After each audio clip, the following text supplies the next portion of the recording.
On this week's episode of Where We Are, we'll take questions from you, the listener. We have some good ones on the docket, so let's get to it. You're listening to Where We Are.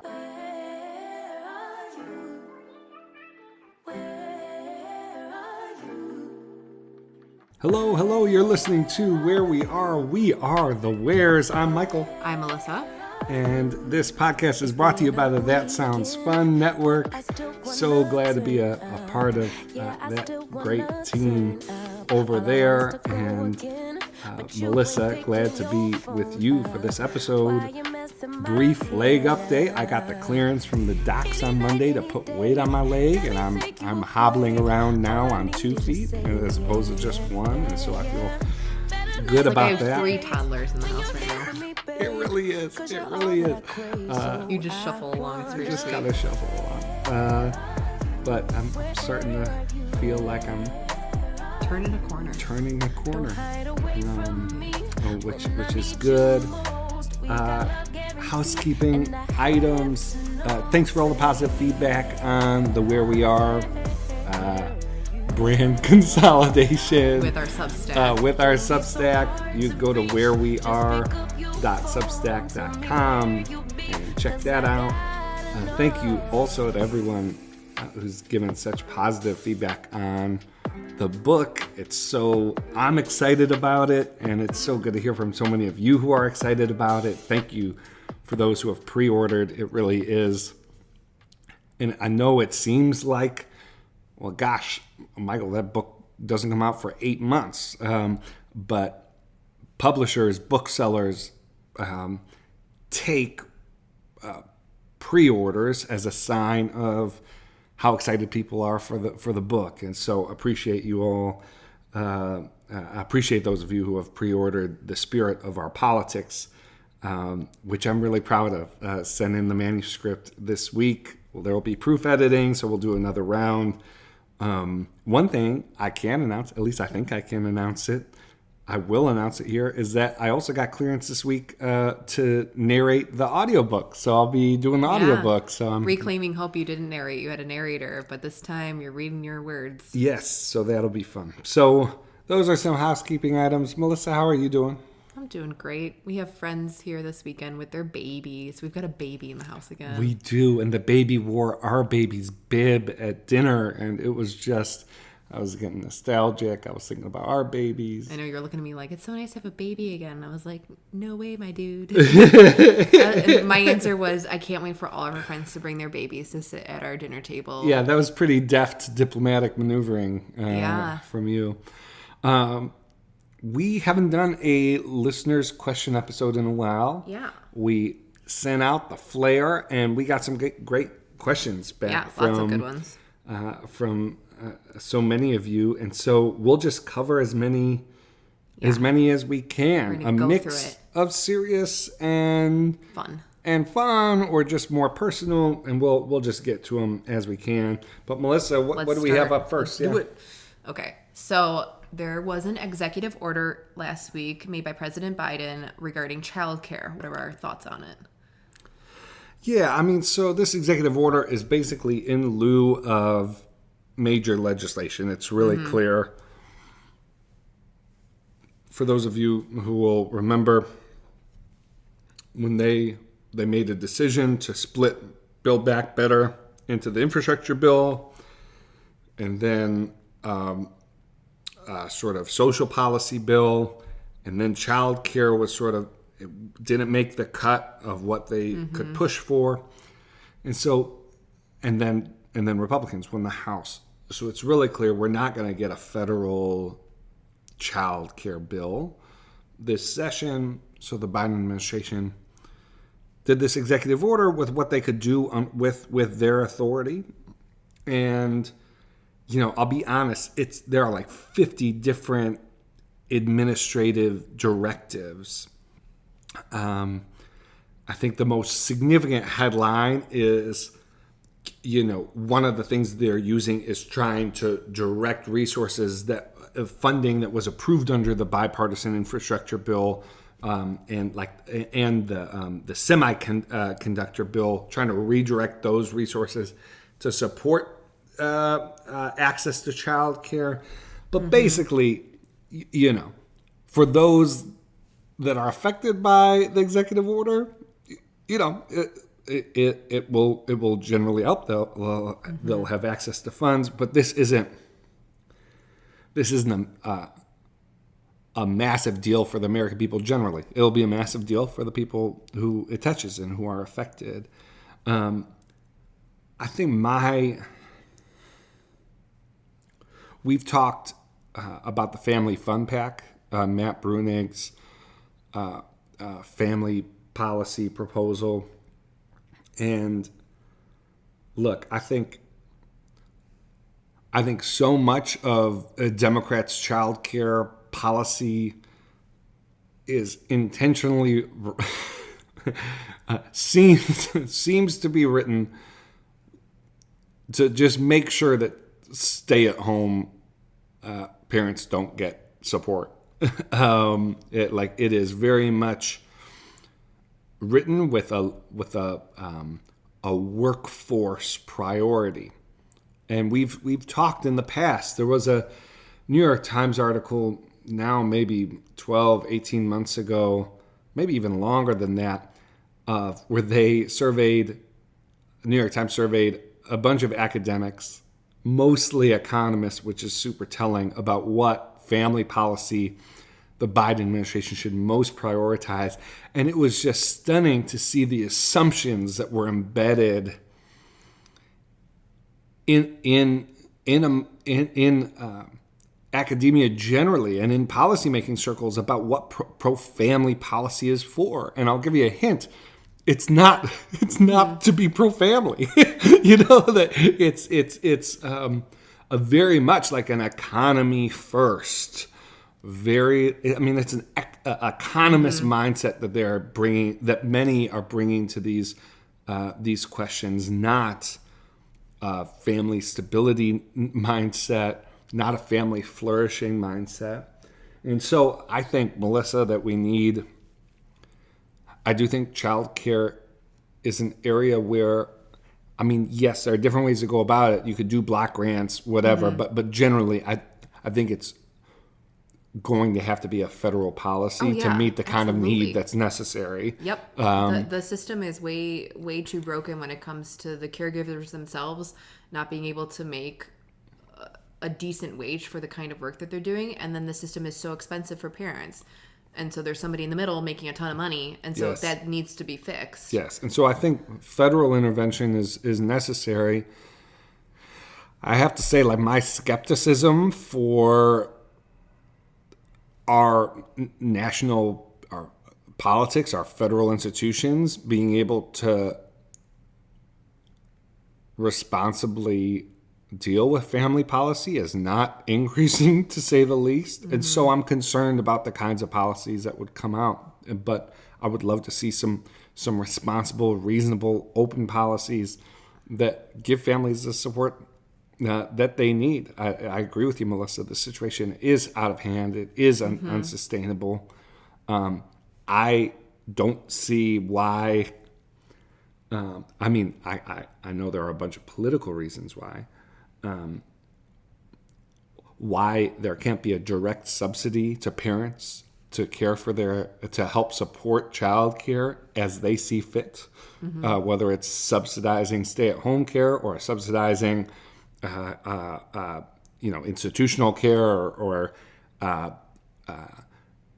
support for family caregivers. I don't like the idea of federal dollars being used to incentivize and therefore disincentivize some of the most personal sort of decisions that you make as a parent. And so that's my kind of that's my take on, I guess, childcare policy broadly. But this executive order, I think, a lot of generally positive things. Again, I'll be honest, I haven't broken down each of the 50 sort of directives. But basically, that the headline is this is the Biden administration doing what it can within its authority in lieu of Congress acting. Mm-hmm. So what are the most the most important SCOTUS case, so Supreme Court case this term? Yeah, so there's a lot. I mean, Yeah. I think the one that's going to get the most attention is this decision on affirmative action Yeah. and racial quotas in higher ed. That's going to be a significant case. There are also, though, some. So that's students for fair admissions versus University of North Carolina and versus the President Fellows of Harvard. Those are significant cases. Some important criminal justice cases, including involving those on death row and capital punishment cases. I think those are going to be significant. And then there are these like free speech kinds of these free speech cases that I think are going to be grab some headlines as well. But first, I'd say the affirmative action in higher ed is going to be definitely, maybe not in terms of long-term import, although I think it could be very sort of consequential. It's also going to be significant politically. Politically, it'll be for sure the most significant case in terms of the law. It's a loaded docket. There's also some labor cases. There's this Glacier Northwest versus the International Brotherhood of Teamsters, and so a union case. There's a case about worker compensation and overtime, and so yeah. But I think there's a clear cut answer. Yeah. The one that popped into my head immediately when I saw this question, because I watched it last month. Arguments were heard last month, so in February, and it's Gonzalez versus Google. So Google, the tech giant. So the Gonzalez family sued Google, which owns YouTube, in 2016, alleging that the tech giant aided and abetted ISIS in violation of federal anti-terrorism statutes by recommending videos posted by the terror group to users. And so obviously those arguments have been heard. And so they're trying to change something with Section 230 in the Communications Decency Act. And so what I've been reading is that it could change the internet and how the internet works if the Supreme Court rules in favor of the Gonzalez family. So I think that one's pretty significant. Could possibly be. Yeah. All right, let's see what's next. Yep. So next, so when do we expect the pendulum or the extremism pendulum to swing in Florida?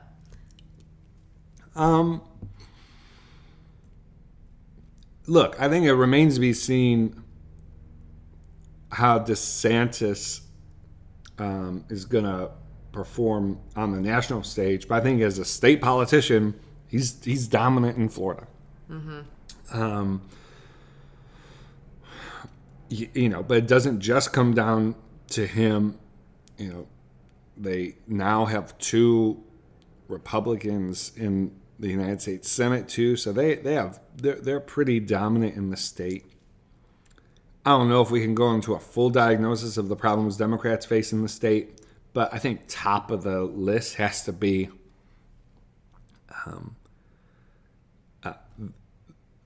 the bleeding they're doing among Latino voters. Mm-hmm.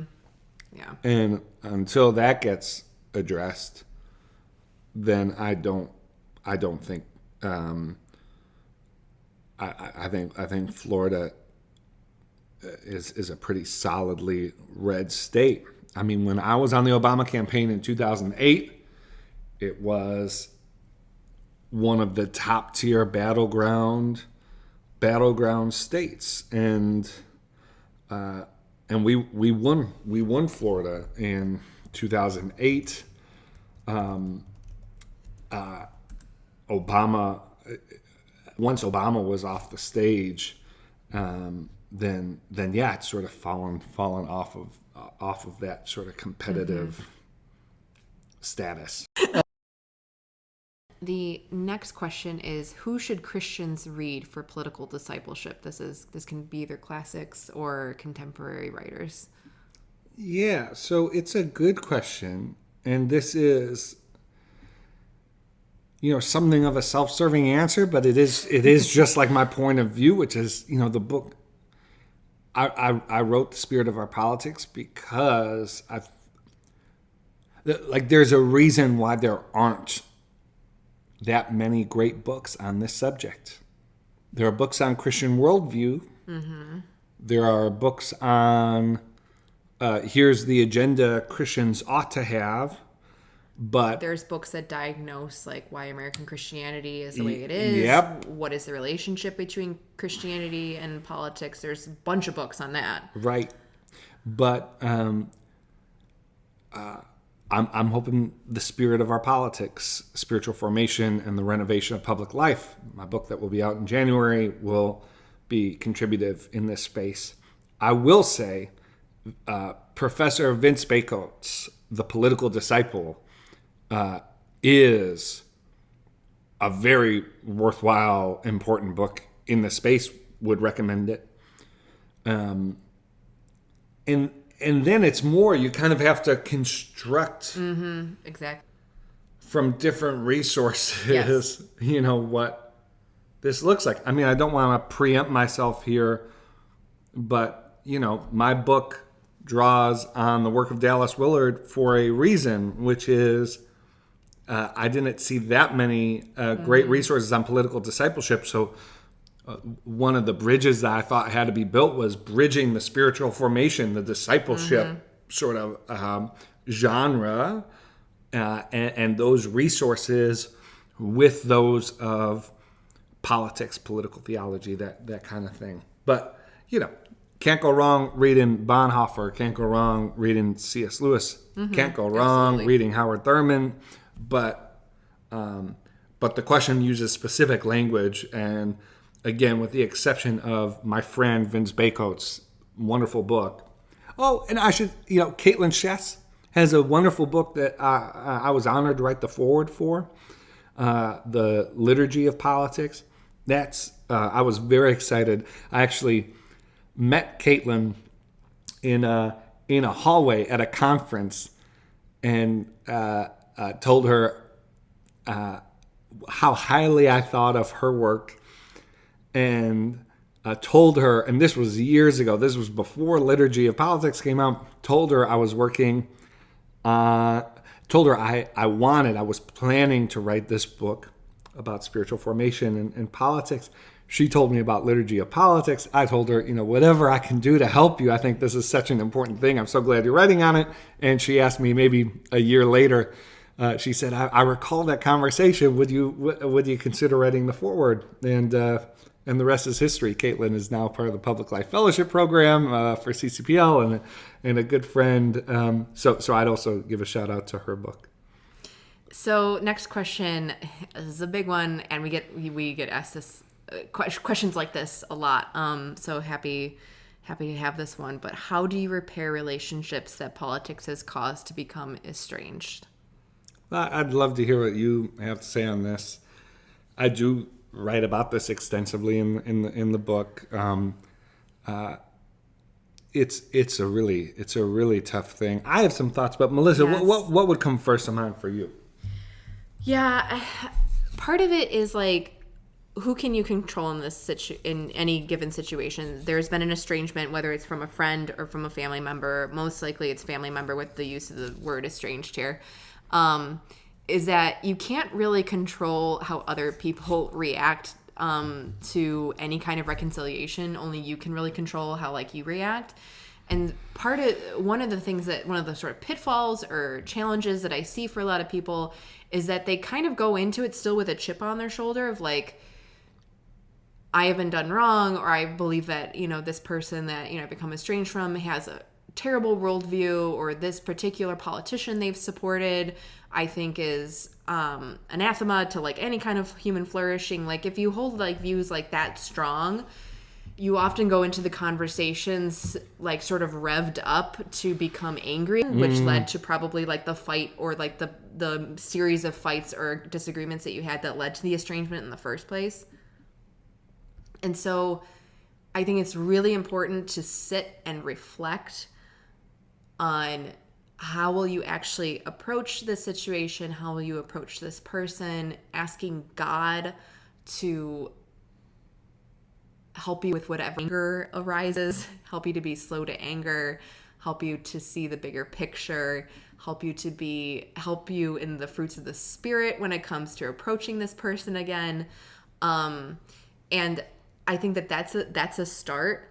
But then I think it's also a place where it's kind of like you have to be open with the other person of like, hey, I don't like where we've ended up and I want to restart the conversation again, but I need to know that, you're willing as well.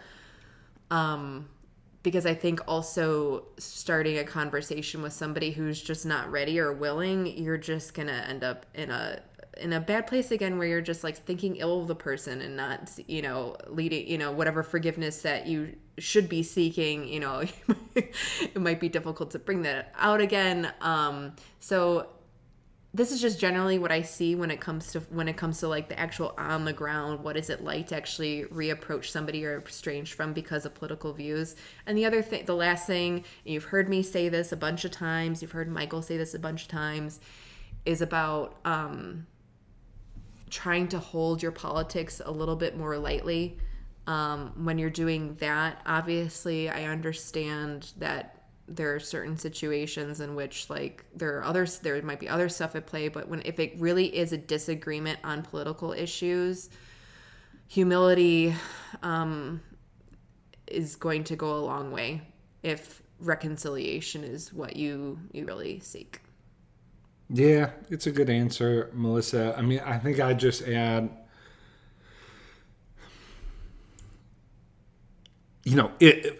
first, and this may not be the most helpful thing to say, but it's really hard to repair estranged relationships.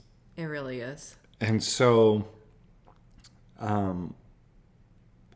you just want to be careful about where you're drawing lines in the sand. Exactly. Because your line might be way further than the other person's, And so you want to be careful there. If the relationship is estranged, honesty and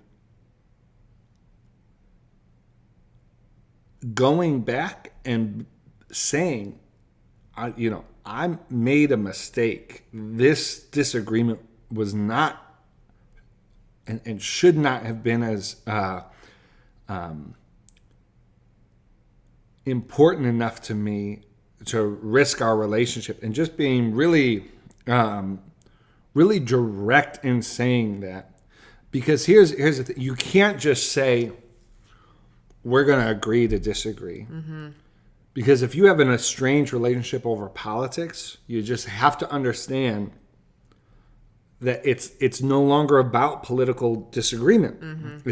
It's about a values judgment, a character judgment that the person feels you made against them, or that you feel that the person made against you.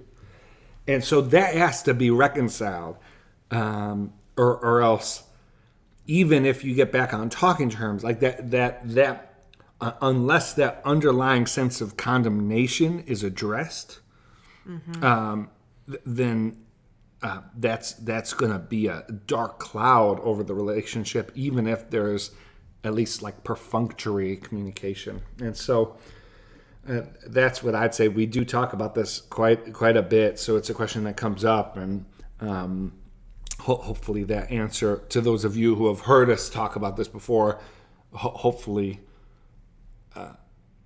what we offered on this episode, I think offers a couple different things to think about. Yes. So next question. What GOP candidate do we wish would get into the race? Well, look, I mean, so it's such a difficult question because it's in an ideal world, who would you want the Republican nominee to be? Yeah. Like, is that the question? Is the question, who would you want to get in the race because they may not be your ideal, but they could win given like whatever political analysis you have? Or is it like who would you want to get in the race because you like them even though they don't have a chance of winning? And so I feel like most of mine are that one. Yeah, there are like a lot of Republicans I'd love to see run and that I'd love to like consider supporting. It doesn't seem like a Republican electorate is dispositioned towards them. I think it should be pretty. I like Tim Scott more than I like other Republicans currently running for the nomination. I'm glad he's running.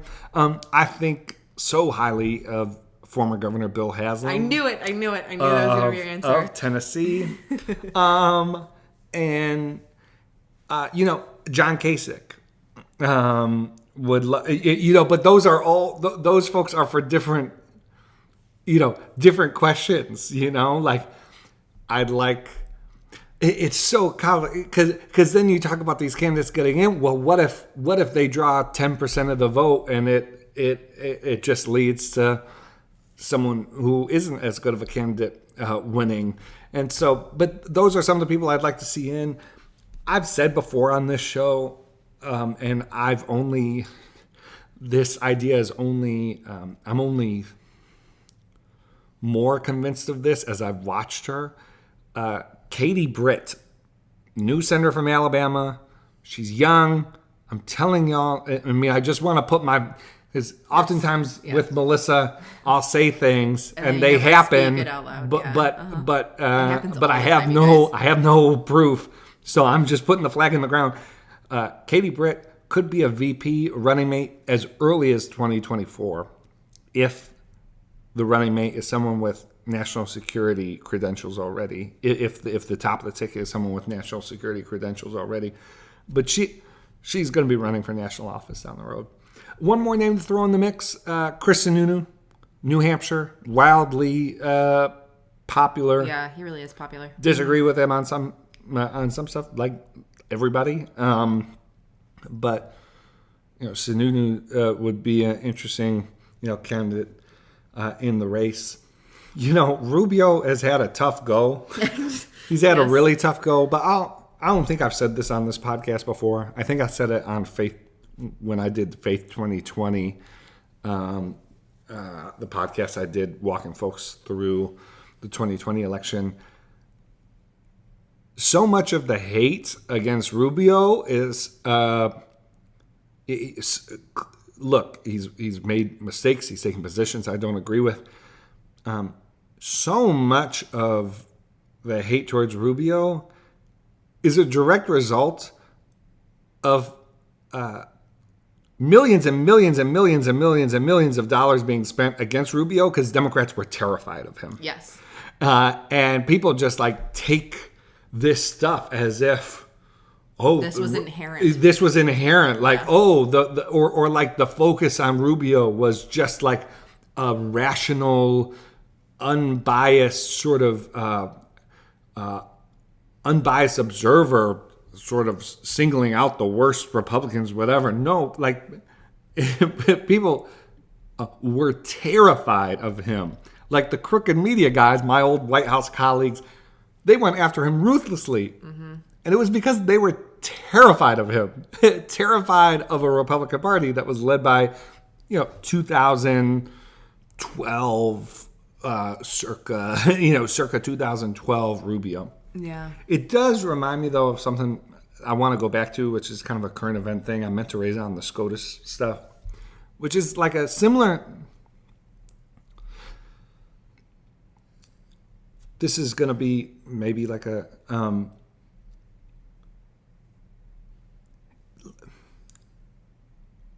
things can be true and have merit to them and also be profoundly coordinated propaganda campaigns. And what we've seen regarding the Supreme Court over the last couple of weeks is one of those things, which is, look, like it's very, and I'm not saying, again, I'm not saying there's nothing to criticize in some of what's come out around Justice Thomas, and now there are all these follow-up campaigns about other justices. I'm not saying there aren't discrete issues there that deserve inquiry and question and opposite, whatever. What I don't want you to be fooled by is the idea that this is all happening in an environment in which the Supreme Court is 6-3 conservative, and progressive, moneyed organizations, they either see a decade of conservative decisions out of the Supreme Court, or they get people so upset with the Supreme Court and get people to think that reform, like expanding the court or impeaching and getting rid of certain justices, is necessary. Without those things happening, there are certain groups who just know their policies aren't going to move through the Supreme Court, that they aren't going to get the decisions that they're looking for. And so they're doing the best they can with the situation they have. And so I just want, again, it's not, don't believe anything you see, but don't believe everything you see, and don't and don't sort of like allow yourself to be so easily ginned up by, you know, these like social media campaigns and these stories. Like, there's a reason why stories are getting published in like the Guardian and in these outlets where, you know, like where these reporters can get worked. So that's all I'm gonna say there. I don't know if maybe there will be some questions on that, but it is something that's been stunning to me as someone who's been a political operative, to see it playing out and just to see the incredulous sort of response from folks who are like, wow, the Supreme Court really is a corrupt institution. Well, make that argument, but maybe don't make it just on the basis of the fact that there's clearly a coordinated campaign going on to make you make that argument. So moving on. I do have an answer to this question of a GOP candidate. I wish I could get in the race. I feel like no one ever really talks about him, and I'm kind of like, he seems like he's been doing a great job. He seems to get really positive news stories nationally, you know, fairly often. But Governor Spencer Cox of Utah, like, throw a person like him into the race. Great guy. Yeah. Great guy. And his lieutenant governor seems great too. She had to temporarily take the governor. Cox had some kind of procedure, and so the lieutenant governor became governor for 4 hours. And it was just like a very wholesome, the whole situation in Utah just seems so healthy and so wholesome. And like the Democrats and Republicans kind of like get along and don't hate each other. And it's just like, yeah, I could see the Spencer Cox recommendation for sure. Yeah. So our next question, how should Christians respond to Republicans' focus on trans and gender nonconforming people in multiple states? Yeah, it's a good question. I think that there are ways in which the political process turn issues like this into blunt instruments and to make it so the humanity of people is lost. Mm-hmm. Now, look, my view is that this is operating on multiple levels. Mm-hmm. There is clearly a set of ideological markers, positions that the left wants to use this issue. Some on the left want to use this issue to advance.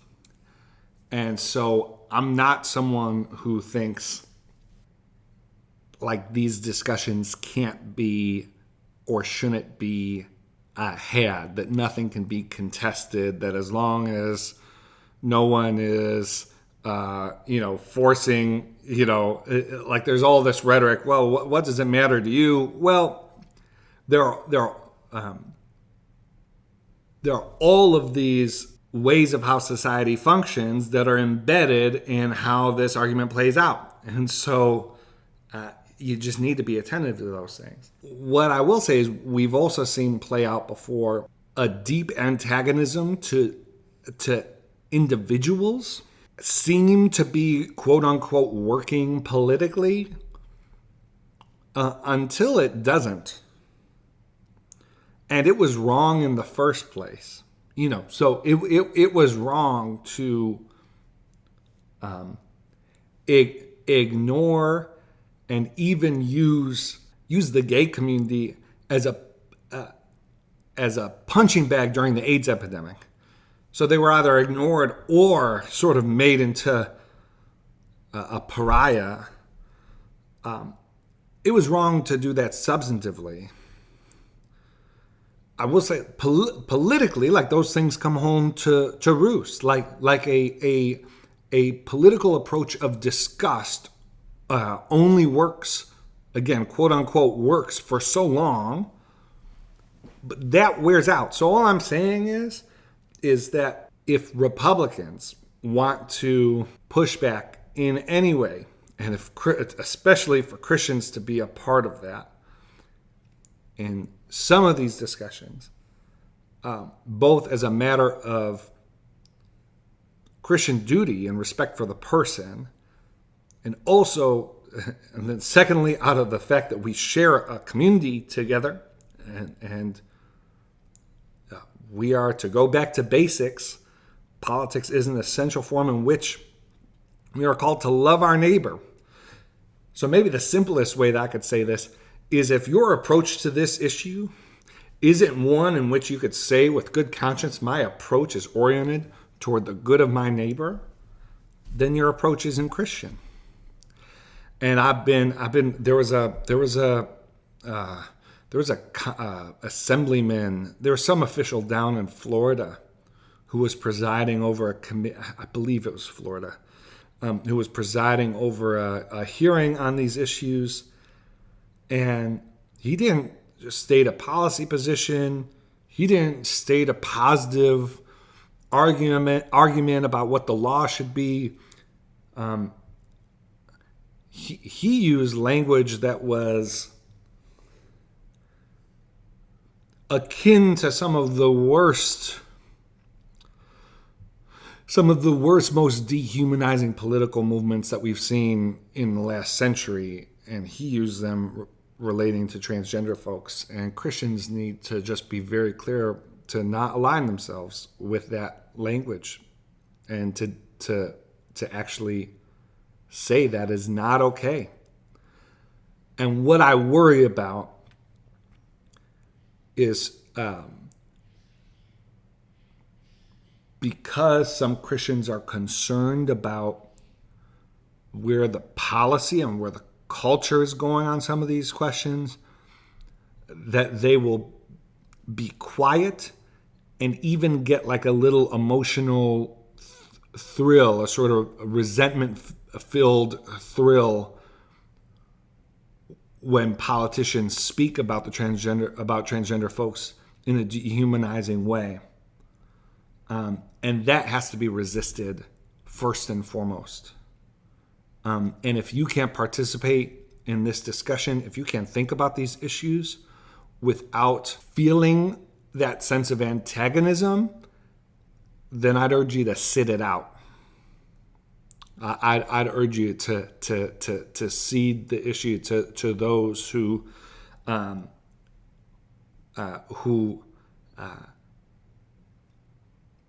approach it respecting the dignity of everybody involved. And so, look, I think, just to wrap up my thoughts on it, like self-evidently, there is not one Christian approach to this issue. I have concerns about some of the ideological work that's being done that I don't think is intrinsic to respecting trans and gender nonconforming folks. And I think those discussions have to be had. But I've never been and will hopefully never be a participant in debates that are seeking to dehumanize folks. Good word. The next question. What's going to happen with the debt ceiling? Are we going to default? I don't think so. I don't think. I mean, the United States has never actually seriously defaulted on purpose, and the kind of default that we would have, and again, this default would happen sometime around June, which would be when we couldn't pay our bills any longer because the debt ceiling wouldn't be raised in enough time. The type of default that we would face would be quite catastrophic economically, and so the machinations before all of that, obviously, Biden has presented his budget. And McCarthy, the Speaker of the House, has now gotten a House budget together. And I think that this idea that Biden and McCarthy aren't talking right now is just, both of the sides able to say that, I'm not budging, I'm not capitulating, I'm not compromising on these ideas, stances, values, whatever, that I have. But, they will start talking, fairly soon. We're almost at the very end of April. And again, we don't have like an exact day for the default because of just how the complex the United States debt system is. But we're going to be heading into May, and I think we're finally going to actually see some negotiations happening. And honestly, I wouldn't be surprised if there's a bunch closed door right now that is just not being revealed to the media, to be honest with you. Yeah, I mean, right. So if Barack Obama would have lost re-election in 2012, then I would think default is much more likely. But Republicans weren't rewarded for the escapades, a little over a decade ago. And so I don't think they're going to want to try that again.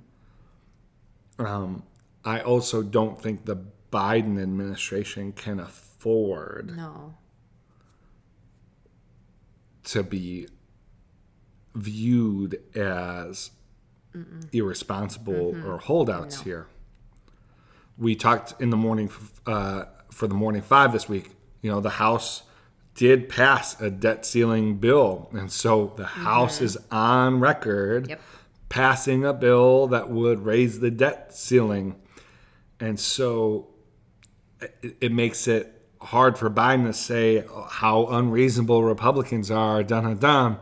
Now he will argue that the cuts that they made, how they got to that, aren't something he could accept. I don't think this is like McCarthy's final offer, but it does strengthen Republicans' hand. But I don't think we're going to see. I don't think we're going to see a default. Now look, but this is why we had to talk so much about McCarthy's struggle to be elected as Speaker, which is, part of the negotiations there were the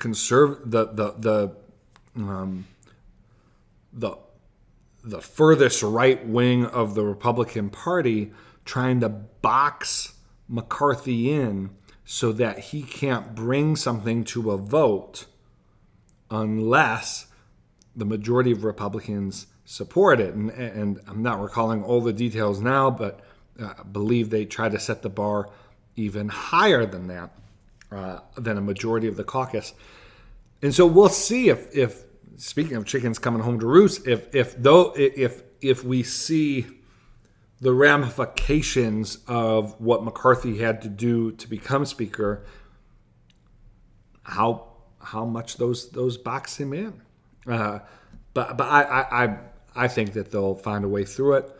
But ask us again in late May. I mean, to Melissa's point, Melissa, I do agree. Like the engagement will escalate, but one thing about is it's rare that they're able to come to an agreement without the pressure of the deadline absolutely. directly upon them. The- So I my- do think my problem is I think that we don't engagement know will the increase, deadline. but I wouldn't be surprised if they don't raise the debt ceiling until 48 hours, 72 hours out. Yeah. Which is so dangerous just in itself, you know. Yeah, like for real. there's, you know, that like you don't want to be going up. You don't want to be 48, 72 hours from defaulting when you got China breathing down your neck and you have Ukraine depending on the American government being able to deliver. When you have the EU losing confidence in America, Melissa, correct me if I'm wrong, but you have nations around the world that are considering whether the Chinese currency is more reliable and whether they Yes. switch over. And so, like, you just don't want to be playing games with the U.S. economy and the dollar right now. And so, if we had, statesmen in Congress, or at least if we had enough statesmen and stateswomen, we'd have a deal now, or in early May. We've seen a different track record as of late. Yeah, and the only other thing that I'll say towards this before we move on is that our credit rating could get downgraded by S&P. It was downgraded in 2011. If anybody remembers, for the very first time ever, the United States, like the most powerful economy in the world, its sovereign debt was downgraded by S&P, and it had ramifications. Especially for, again, global standing, confidence in the United States. Like, it affects all that sort of stuff. But part of what I've been thinking through this whole debt ceiling thing is that inflation continues to be quite sticky and the labor market continues to be quite strong, meaning that those two things are competing against one another. And this talk of recession, are we already slightly in a recession? Or we have the Goldilocks scenario where we're skating, around it, but we won't quite have a recession. A lot of economists think that a lot more people need to be laid off, that the labor market needs to take a hit so that we can finally get rid of this inflation, which they believe is far more damaging than people losing jobs. And a good part of me wonders if, like, some games might be played with, like, downgrade of debt so that the United States economy takes a little bit of a hit so that the labor market's weakened so that we can finally get rid of the inflation. I've been thinking about that lately, about what Biden's economic team is thinking and stuff like that. That would be like an act of hubris. No, it would be a complete act of hubris. But honestly, economists, well, if you're looking for hubris, that's not the worst place to look. Yeah, okay. I think we've covered enough of the serious topics. Have. Let's move on. Let's move to some of the personal. Yeah, exactly. Melissa, what do you have any hobbies sort of on the horizon?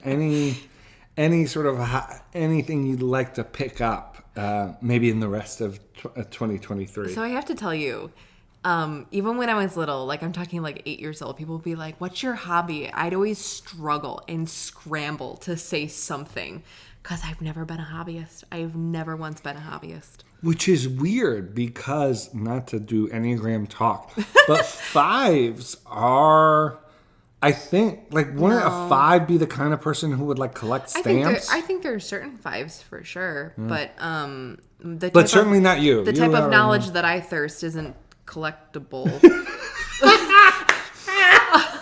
Sorry. Or buildable. The kind of knowledge I thirst isn't collectible. Okay, Rumi. All right. What's something you've learned? Wait, no, I'm going to press you on this. What? I'm going to press you on this. Okay. If you were going to pursue a hobby, what would it be? Do you like the idea of a hobby, even if you want to do it yourself? What about, like, learning a language? Oh, I'm really bad at learning languages. I know that you're just providing an example here, but yeah, I mean, if my brain was the type of brain that wanted to suck in languages, yeah, I would be a polyglot. Like I would want to know 10 languages for absolute certain. Maybe I'll make Italy my hobby. Italy kind of already is my hobby. Yeah. Yeah. We could Okay. think of I it have a that hobby. way. There we go. All right. All right. Melissa, what's something you've learned, we've learned from our kids recently? The person noted something small, not profound. Yeah, profundity from our children. Yeah. Saoirse walked me through the tadpole frog life cycle. Oh, yeah. And I found that to be very enlightening, and the way that she became very professorial as she pointed through this sort of chart that she made at school. I did feel like I was getting schooled, so that's something. But what about you? Anything? It's always profound for me. I mean, I'm trying to think of something like small. If like Saoirse's spit out a fact or something like kind of like the tadpoles, and like nothing is really striking me. No. Yeah. I don't have anything. On an airplane, aisle or window? Okay, if it's a 2-seater aisle, window. If it's 3-seater, I'd prefer to be aisle. And when I'm with you, I would love to be aisle, but I always give you the aisle. That's very nice. I prefer aisle because it's easier to work on a computer in the aisle. You can, obviously, if the middle seat is empty, it's ideal because you don't have any restriction on either side of you. But if you're on the window and there's someone in the middle and it's someone who's not giving you a lot of space, then you kind of lose the flight work wise. And so I always get aisle when I can. Melissa, I love this question.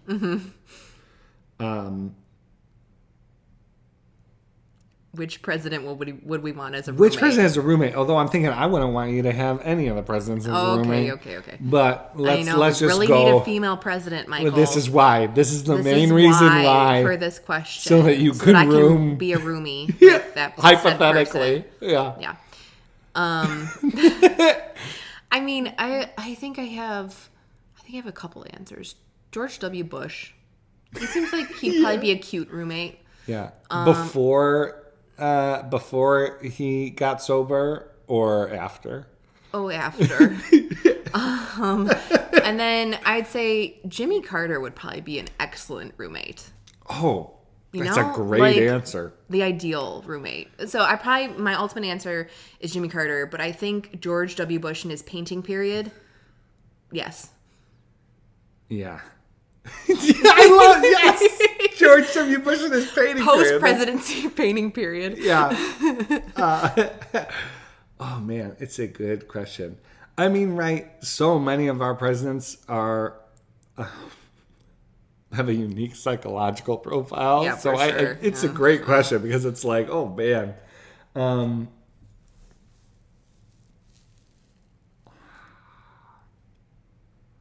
I don't know, like Gerald Ford. You know, I can see that. I think Carter's a great answer. I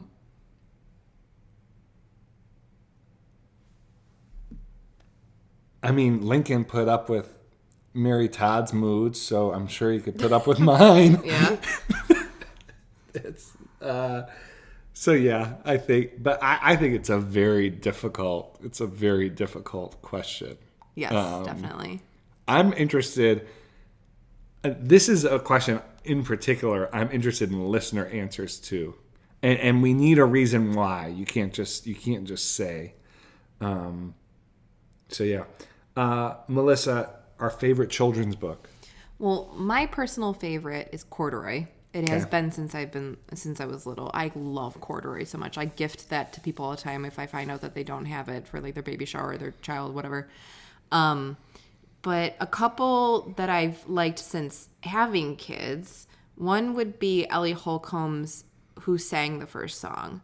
That book, Michael, every time I pick it up, I've now probably read it about 40 times. At the end, I cry. I just cry. That book makes me cry because I've always said since Saoirse was born that these kids, she's not ours, Laurie isn't ours. Like they belong to God, and like that book just reminds me of that. And so I really have loved that book. I had no idea if somebody gifted it to us for Saoirse, and so I didn't know it existed until somebody gifted it to us. We've both really enjoyed Candle Walk, which is a bedtime liturgy. The best. I love Candle Walk so much. Yeah. Yeah. Candle Walk is a great book if you ever want bedtime liturgy for your kids. I'm trying to think. Oh, The Book with No Pictures is really funny. And then there's a couple of really funny ones. One is called Barnacle is Bored and Plankton is Pushy. They're the only two books that have been made in this way, but Barnacle is Bored and Plankton is Pushy are legitimately funny books. I read them to my nieces when they were little, and so my nieces gave our girls those books, and so now I love reading it to our girls as well. Yeah. I love the Pout Pout Fish. Oh, yeah, you love the Pout Pout Fish. I love the Pout Pout Fish. Pout Pout Fish is great. You know, the kids haven't really hopped onto it yet, but I think they will. I think Saoirse will this Christmas. I love the Polar Express. You do, yes. I love Anansi. Oh, yeah, Nancy. Yeah, you've always loved Anansi the Spider. It's a great story. Saoirse's really liked that one. The Seven Brothers. Snowy Day. Snowy Day is fantastic. You love Snowy Day. I mean, I love it too. There's also on Amazon Prime, they animated Snowy Day into like a 1 hour like Christmas special. It's fantastic. Yeah. So check that out. Yeah. But yeah, I think those are some of the top ones. Yeah. Melissa, I think we should wrap up the episode. Yeah. We're just about to hit an hour. We have a few more questions. We'll save them for the next listener episode that we have. But thank you again for great questions, and always love doing these because we have such a great audience. But I think that's it for this episode. We'll, as always, be with you for the morning 5 throughout the week, and we'll be back with where we are next week. Until then, bye.